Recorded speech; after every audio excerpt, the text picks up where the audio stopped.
So once the oil is ready, we will just gently dip each slice of the vegetables into the batter and then drop it to the wok.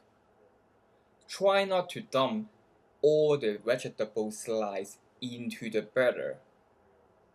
We want to keep the batter really thin so that the batter, when it crisps up in the oil, it will be light. We don't want to really have like kind of funnel cake texture for our vegetables tempura.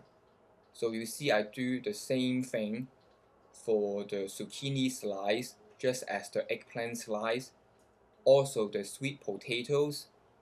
You see I never really submerge the vegetable slice into the batter. I just want them to kind of get a nice coating, and then I will just drop it into the oil. When we fry tempura, usually we will leave half of the area empty so that the oil temperature won't drop dramatically.